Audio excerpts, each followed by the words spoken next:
Well, let's get her started with a Ruby update.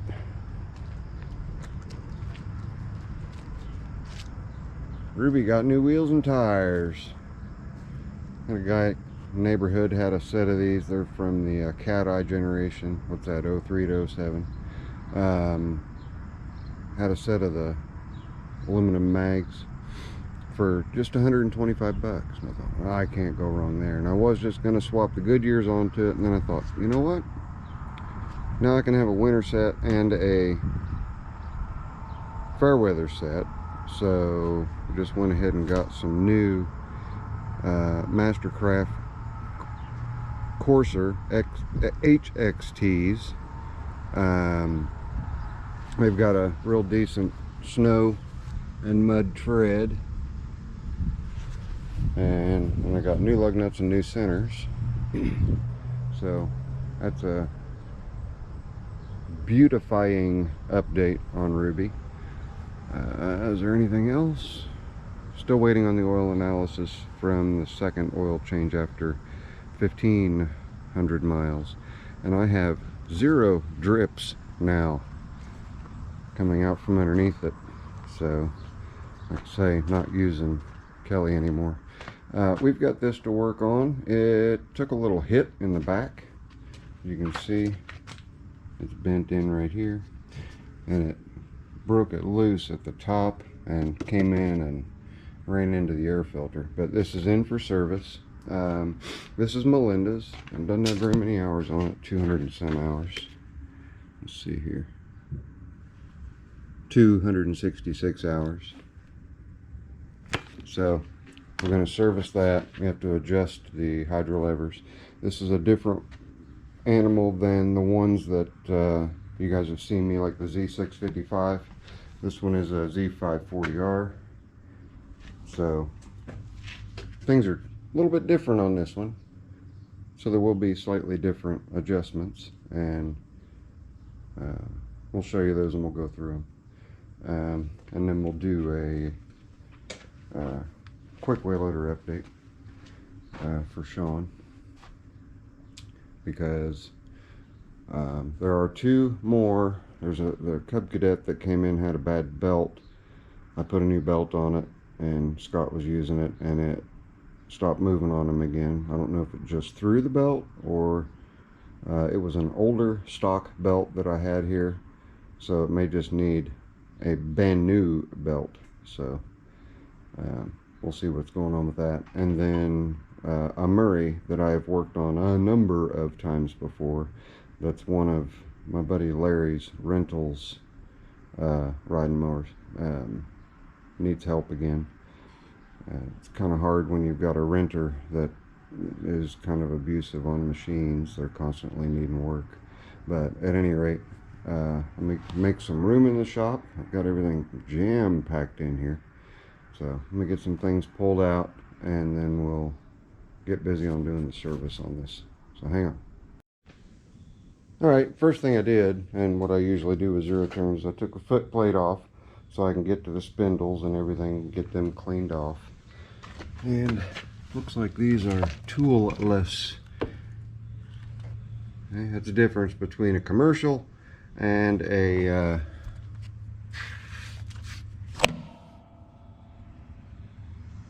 consumer grade. Sorry, had a little brain fart. Lift that up, clean them out. Very easy. This one also has the deck wash option, which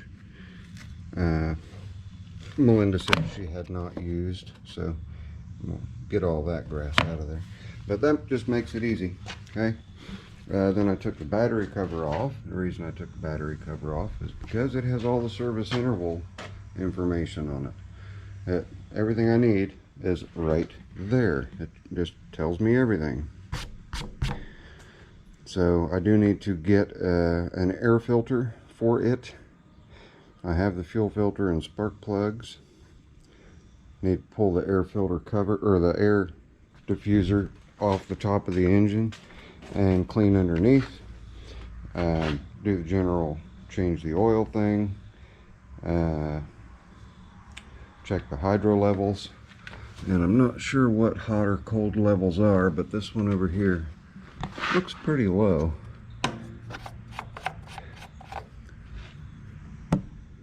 Well, that doesn't help. There's a big piece of foam right there, but I cannot see a fuel level there. Look at all the sediment in that fuel filter. Good thing we're changing it, right? So obviously we're going to need to add some hydro fluid, because over here on this side we can see we've got about 1.5 inches in the reservoir. There's nothing in this reservoir. So, and independent hydros, just like on most zero turns. Then we've got this back to get straightened out, and that shouldn't be too difficult. Really all it did, just popped a snap. Just got a little metal or a little plastic snap right here that just pushes down from inside. Sorry about the interruption. There's a plug here. You can see that little plastic plug. Well, it got pulled out over here because when it took the hit, it bent this.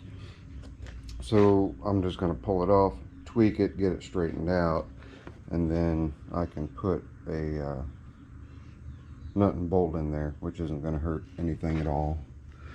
And I'm nibbing. This is the first of this type that I have had in. Grand Central Station. Well, watch, it's going to ring again. It's typical. All right, we've got a little lever down here. See that little black? It's kind of hard to see with the grass in the way, but little lever there. I'm assuming that's the Freewheel Levers, because I see nothing else that would indicate freewheeling. And let's see here. This is probably showing. Yes, it is. Okay. It's kind of hard for me to see, but you guys see it a little better. If that black knob is outboard on either side for motion, and inboard on both sides to release the hydros. It's that little black nubbin right down there, right there, and right over there. Battery's new in 3 of 21. We will do a check on it, see what kind of shape it's in. Because it has the stickers on it, she got it with the warranty, which is always good when you're going to Battery Masters. And another good thing, another good habit to get into, everybody, is if you need a new battery, if you're going to get it yourself at, you know, a box store or Rural King or Tractor Supply, go to the back of the pile. Those are the newest batteries. They rotate the oldest stock out first. Get the newest one you can find. It will have a sticker on the side of it that will tell you the date or month, date and the month and year of manufacture. Like this one was 3 of 21. So always do that. And it'll give you a few extra months of longevity on the battery. I always do that. Okay. What else? We're going to be lifting it up. Obviously, we lift all the zero turns up so we can get the blades off and do a blade sharpen and balance. Got to get the air filter for it, so I will check my stock. I may have one. That's always possible. It's Kawasaki. Okay. And then as far as adjusting the track on this, I'm going to have to look that up to see how the tracking is adjusted, because there's nothing obvious sticking out. I have positive stops right here for full forward so that it will travel evenly going forward. The adjustments may just merely be in relocating the position of the lever so the levers stay even at full speed forward and full speed backward. We'll just have to see about that. We'll get all the lube points taken care of. We do not have grease zerks in the front or provision to put grease zerks in. And I was told by someone that the reason that grease zerks were not put on from the factory is because they can get knocked off. That's true, they can. But I've never had one come in that has been knocked off. I've had a lot of them with the little caps on. I've never had one come in where the grease zerk was knocked off and I had to use the easy out to get it out. But they come out very, very easy because it's a pipe thread. Alright. What else have we got? I'm going to do just a tiny little bit of searching so that I'm sure that I'm covering all bases on this, because like I said, this is the first of this model that I've had the display, let me try it again. Nope. That's not right. It's not, what is it? I am not going to say pleasure of working. Yeah, you guys know me and John Deere. Yeah, we don't care for one another. It's a mutual thing. They don't like me either. But nice commercial Z-Track, Z540R, and we will let's just get started. We got to check the belts too. Alright, just so you guys know, on these Kawasaki's, they've got these push pins on the preliminary screen, the one that sits on top of the blower housing itself. Under that you have another screen, and you have this little funky looking boomerang and 3 Torx screws that you have to pull out, and that would be T30 for anybody who's needing to be in the know on what size. And then you have a series of 10mm bolts around the outer perimeter of the case. The only longer one is the one that goes into the oil fill, or the oil check and oil fill. After you get those bolts out, there are none in the air cleaner cavity, then you just lift up and take it out. Now, we're all gonna get a first look, and it's pretty clean in there. I only see one little bottleneck area, and that's just right here, and it looks like it's just right there on top too. So yeah, it is. So we're in real good shape as far as how clean everything is in here. But since I have these off, I will still go ahead and blow it out. Plus I've got whole bunch of dirt down in here. We'll get that vacuumed out. I've had the oil draining since last we saw it, and the oil's just about done draining out. I do need to grab a fuel filter. I need to hang my looky-loos up. Okay, large. We'll just set it right here.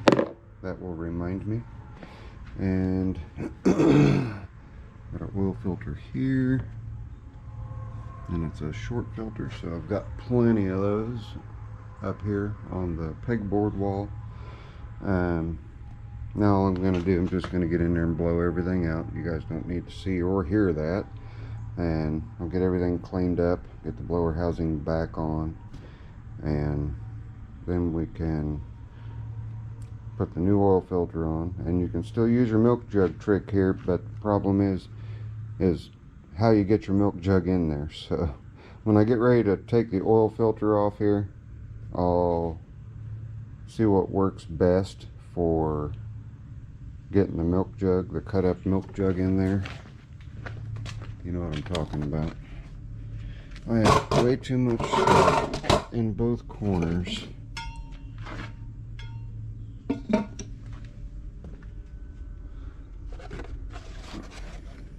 My oil filter milk jug. We'll figure out how to get that in there, and then I'll show that to you guys too. And also I do have to top the hydro off, so I'll get that done. And there is my hydro oil right there.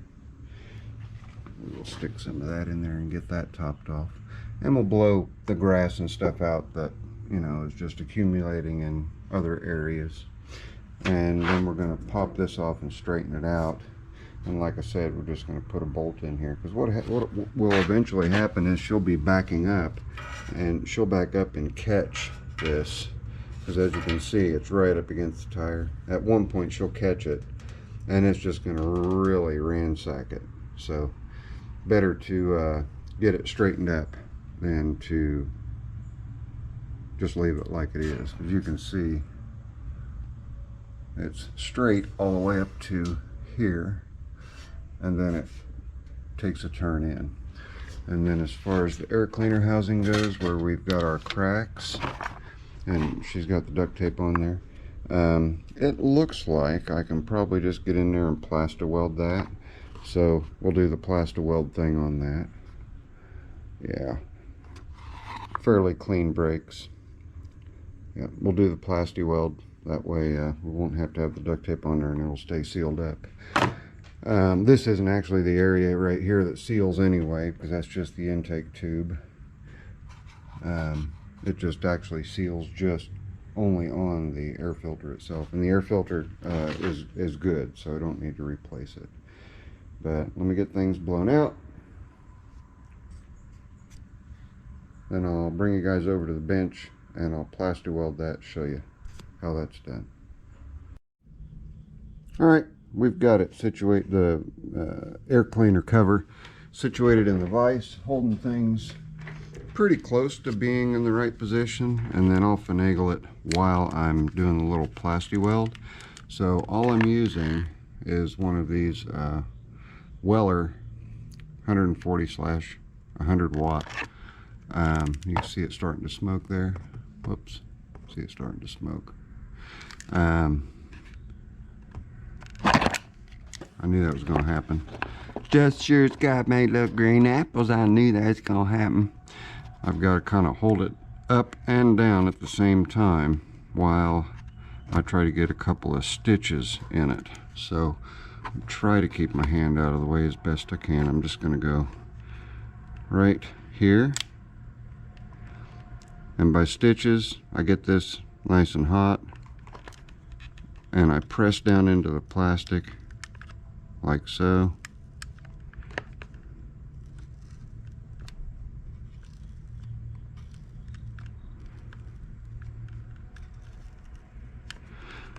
Then I will come out this way, try to keep from burning myself,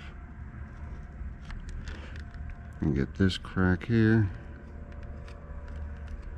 And all I'm doing is skipping maybe an 1/8 inch, maybe a little less, and dragging that plastic back over on itself to secure it. So we're going to let that cool off. As soon as it cools off enough, I should be able to take it out of the vise and it stay together.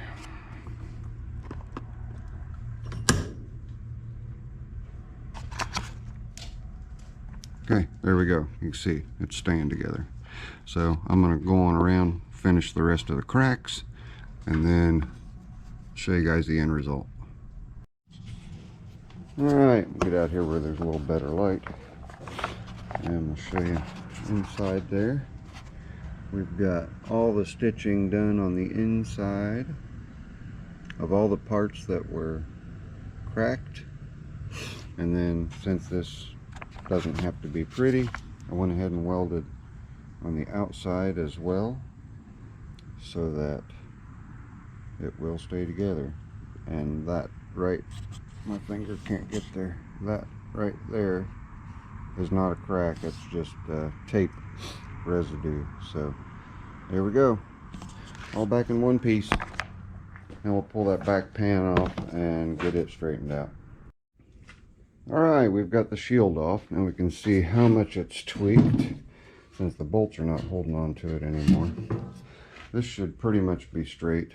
So it flexed this side out just a little, and then over here I flexed it out a lot. Also bent this tab because this bolt's on here, bolt's here. You can see how both of the mounting points here are mushroomed. So we're going to straighten those out, straighten this out, and pinch everything. If I get my finger there, we're going to pinch everything back together where it's supposed to be, and then remount it. And we do still have our pin. The pin is still there and it's still good, so we'll reuse it. We'll just pop it out and stick it back in after we get this thing straightened out. It shouldn't take too much. There's no real bad dent to speak of, and when I pull the sides in, that should sort of kind of fix this little whoops right here, but we'll work on that a little bit too. And it's just a matter of pinching, massaging. I have sheet metal brakes in plier form. I can put it in the vise with soft jaws and manipulate it that way. You can see we've also got a bend. It's kind of hard to see that way. There, you can see it's just whopper jaw. So I'm gonna get everything all straightened out on here and get it put back on, and it'll be like it never even happened. Uh-oh, better get Mako. And there was an ulterior motive for me going ahead and pulling that back shroud off. And that ulterior motive was so that I can get my oil filter catcher in there. So I'm going to pop the fuel filter off because I have to change it anyway. Just get those out of the way. I've already topped off the hydro, and then we'll get the oil filter spun off, get some new oil put in. But this is just going to show with the back guard off, and it's real easy to take the back guard off. It's just two 13mm bolts here, and then you only have to loosen these two. There's one like this on the other side, and then pull the two clips that are attached to the plastic into that hole that you see right down there on either side. And they're just push clips, just like these right here. Just push clips. What a lot of stuff's put together with these days. Just a quick test fit. It's fitting good. It's going where it needs to go. There is just a slight bow to it, which it's supposed to have on these outer legs. And it's down on the two bolts here, and it's on the two bolts here. And the holes are, I'll get the plug out of the way. Holes are lined up. So we're good. We've got that all straightened out. Never even knew it happened. Alright, now it's got to come back off because I still have to change the oil filter. Well, we got her in there, and I pre-loosened the oil filter so it'd make it easier on me to spin it on out. So go in from the top. I don't know if it'll catch all the oil, but it should catch most of it. Yeah, see it filling up there. There we go. We got it in there. I got to put the camera down so I can hold the milk carton. Alright, everything's all back together. Have to add the oil yet, but... And everything just fell right into place and lined right up. Everything. All four bolts and both of the retaining plugs. Everything just went right back together the way it was supposed to. Now we've got our gap here like we had before. That's all stitched together and holding pretty good. So everything's clean underneath the blower housing. Like I said, air filter looked like it was in really good shape. And off camera I took care of the spark plugs. And of course you saw that I topped off the hydro fluid on this right one. We may have Melinda check for leaks. Just watch where it's parked, park it in the same spot, and have it see if anything drips off of it. Now I'm just going to back it out and blow off the broccoli on top of the deck. Then we're going to lift it up, take blades off, get the blades sharpened.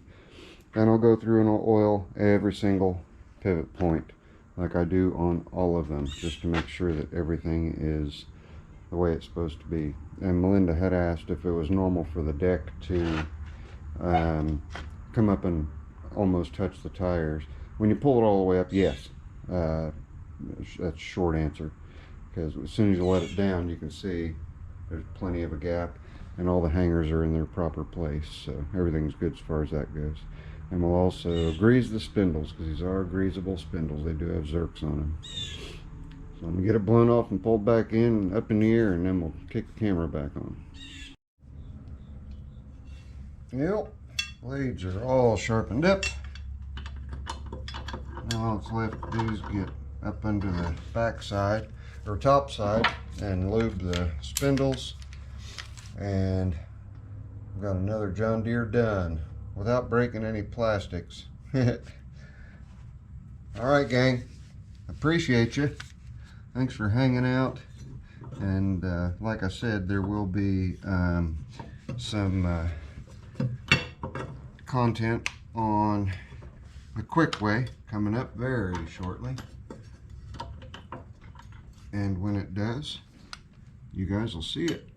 I'll guarantee it.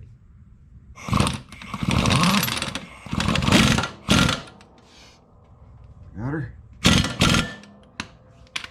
Looks like we got her. Had one blade that had a pretty good chunk out of it, and had to do quite a bit of grinding on the back side of the blade in order to get it back into its happy place. Whoops, I don't know what you guys are looking at. But anyway, that was the first blade. I still have the other two to put on. I'm guessing it was the one over here. I didn't mark where they came from, I just marked for balance. So anyway, that's it.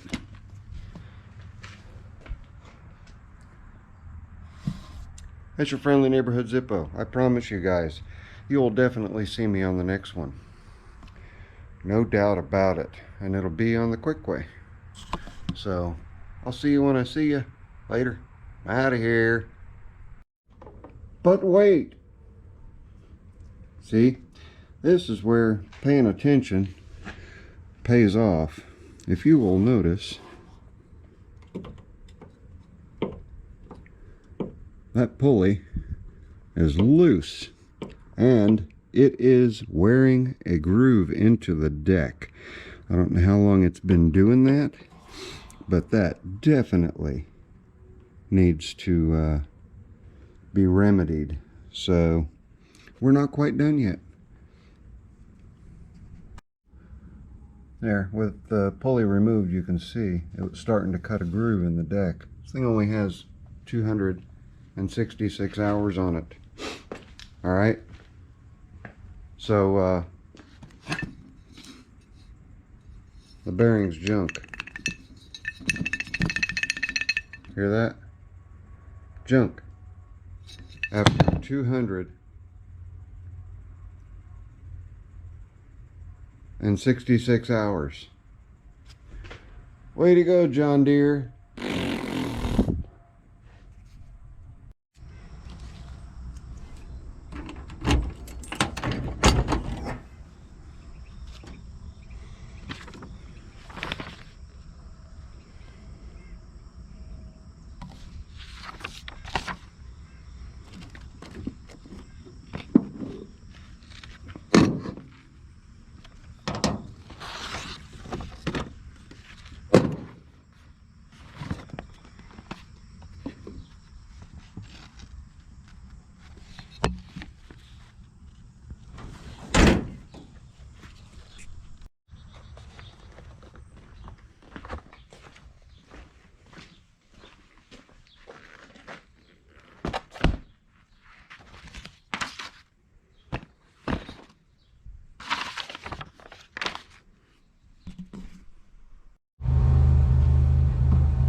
Okay, gang.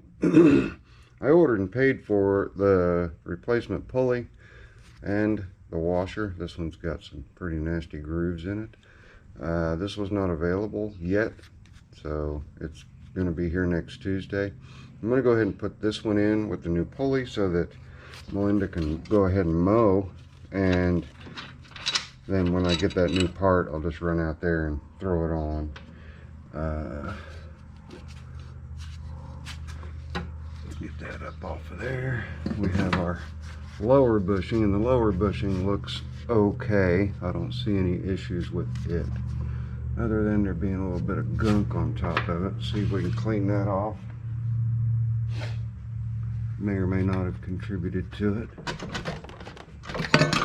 Oops.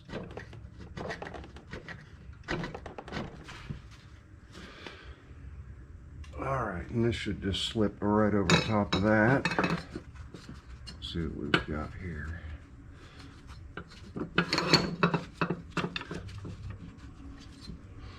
Take a look at that. Got a grease fitting. It doesn't appear as though it has ever had grease put in it. So, and it's got a decent amount of wear right there and there. It's not horrible, so I'm going to go ahead and stick it in there anyway. And I'm just going to rotate it so that the pressure point is in a different spot than right there. It was clocked roughly like that. We're going to just turn it, but it's supposed to float freely in there excuse me, and move with the movement of the belt. So let's get the belt in the right position. Put that on there. There we go. Now we've got a good 1/4 of an inch of a gap under there, which is what we should see. And then what this does, this clamps down onto the inner race of the bearing. And the bearing that is in the old one is of lesser quality. This is a better bearing. Apparently this is not a new problem. Up here.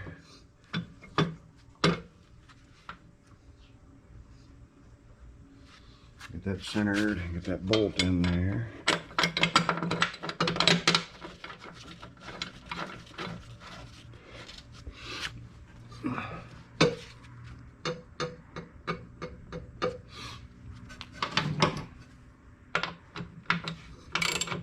Sure doesn't screw in there a whole lot.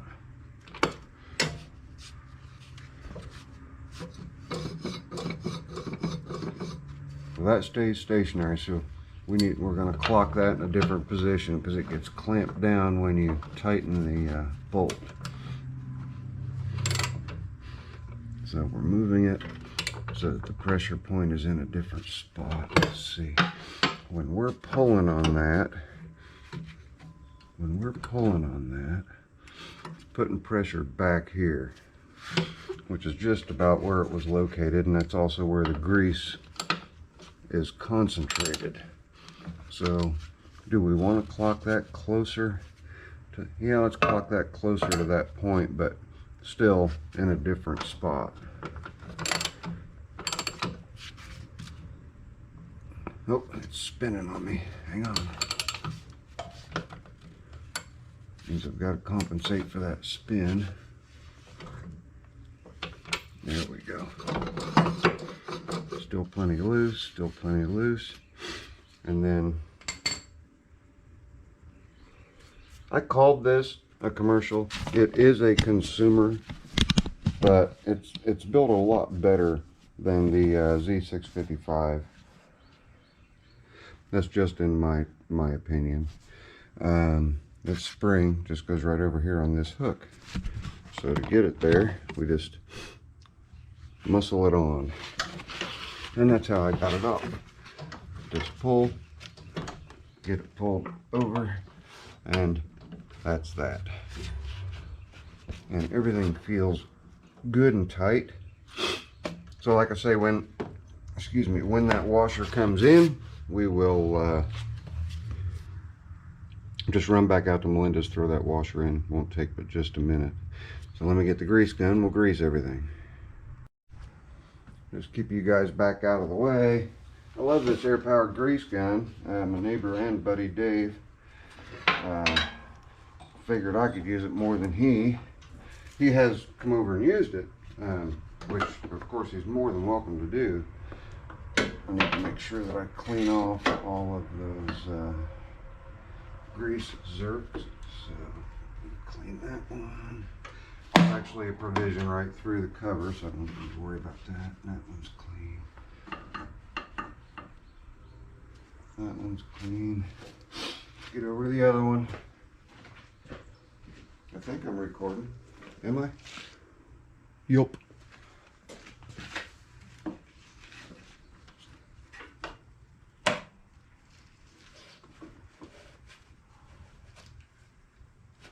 Okay. Since I'm over here, I may as well grease this one real quick.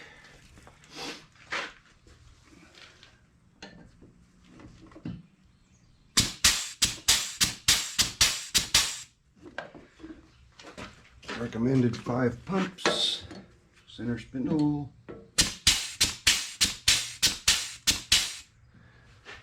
Get that one. And I think 3 pumps ought to be adequate.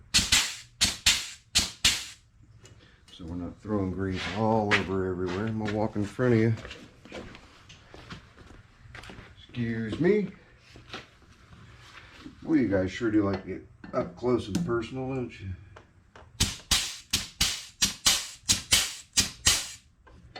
All right, there we go.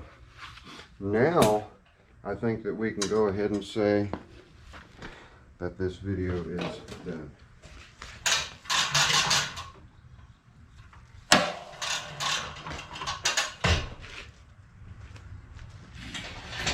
What do you think? You think the video is done? Yep, I do too. Had a little bit of an issue with the swisher tow behind, the one that I did the conversion on, and she hopped off of it, disengaged the blades. Well, I mean hopped off of the Hoss, disengaged the blades, and when she disengaged the blades, she just left the engine running for a minute because she was just running to do something. And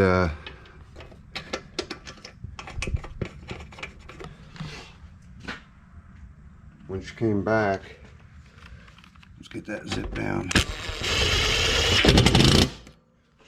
When she came back, it was smoking, and it was smoking the belt. So the only thing that I can figure is that one of the brakes on those chains with the little weird spring looking things on there, that one of them came loose, and that the reason it was smoking is because it was just fighting the brake and causing the belt to smoke some. So I'll have to look at that when I go out there. But here we go, Melinda. We've got you all set, and like I say, on Tuesday when that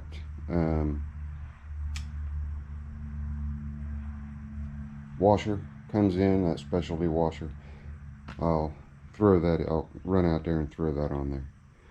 So now we just need to take it out, give it a little test mow, make sure everything's good with it. If I come across anything else, I'll be back, but if not, this is your friendly neighborhood Zippo. Thanks for hanging out with me while we serviced and repaired the Z540R with only 266 hours on it. Way to go, John Deere. Way to make things quality. All right, promise you guys, I'll see you when I see you. Later. I'm out of here.